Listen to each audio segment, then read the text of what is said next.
So I think a couple of folks had reached out that why did I take a sabbatical?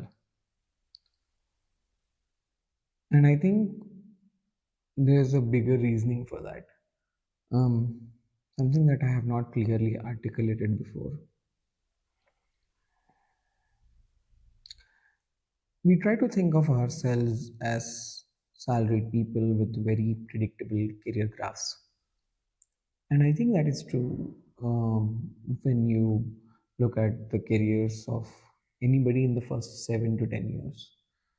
The demand supply gaps are almost very predictable, and you are pretty sure how this is going to turn out.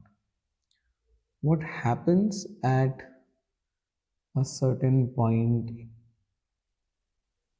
in your 15-year or 20-year milestone is you become a little costly in terms of money that people will have to pay. And also, people mistrust age. The pyramid is very steep, and the interesting thing is the narratives of the mid-career people are almost never talked about, especially the ones where things didn't turn out well. I would like to think that people always talk about ugly things on Twitter when needed, and that is not very true. Think of all the startups that failed. By the way, even a failed startup is not very negative in nature, it just shows that you tried. But if you have a friend who's unemployed for, say, an year, that will be seen very wrongly and they will not talk about it. And I've seen that happen to a lot of my friends. One of the things that I learned seeing all this at,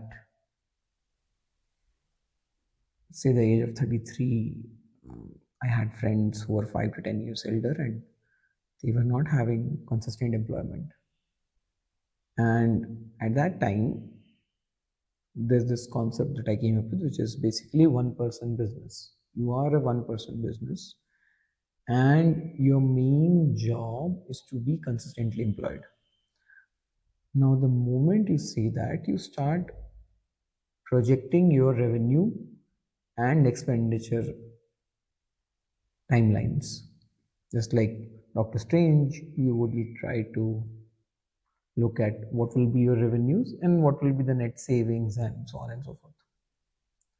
Now, when you look at it that way, it becomes easier for you to reason that this will obviously not be a linear journey, which people don't want to believe because people are like, everything should be perfect, everything should be constantly growing up. Life or reality is much more vivid than that. So, at least in my case, I was lucky enough to figure out a simulation where I knew that I could take an year's sabbatical without affecting my savings a lot, and I was very lucky with all of that. However, the real problem is the emotional side of it. Like, how do you deal with the situation where you go and meet people and they ask you where do you work, and how do you respond to that?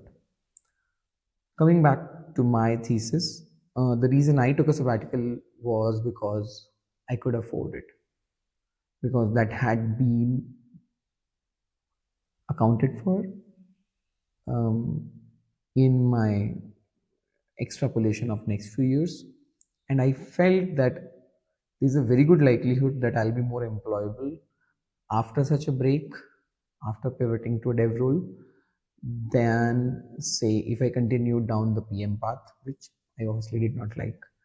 And again, I wish I could tell you that I planned all of this and you can do it too. No, I was very lucky. I was extremely lucky in terms of how I learned financial planning at a certain time, and fortunately what savings came at my end.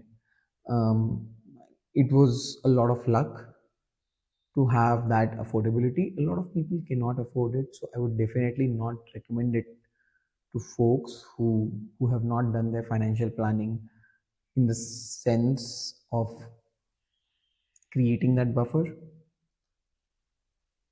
I wish I could tell you that you can do it too. No, everybody's context is different. I'm just sharing my context and a lot of privilege that comes with being who I am, everything from who my parents are or my family, and that's a lot of luck. But when you think of yourself as a one person business, you can see that you have to invest certain periods of your time in not making money. And that time will bring you more something else, say predictability of income later on, or health, or maybe more money because it will lead you to a new or better path. Sometimes, though, it will be just about survival. So sometimes your job in life is to not do worse.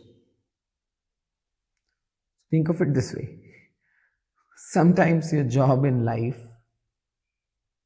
is to make sure that at least some money is earned every year. You may not make $1 million, but at least you are paying bills, and that is kind of enough if you can keep doing that till the age of 60. Something nobody wants to talk about because, hey, who wants to aim for that, right? But that is what you have to do sometimes. Sometimes you have to take that pivot, take that change so that at least some sort of employment or revenue keeps coming in.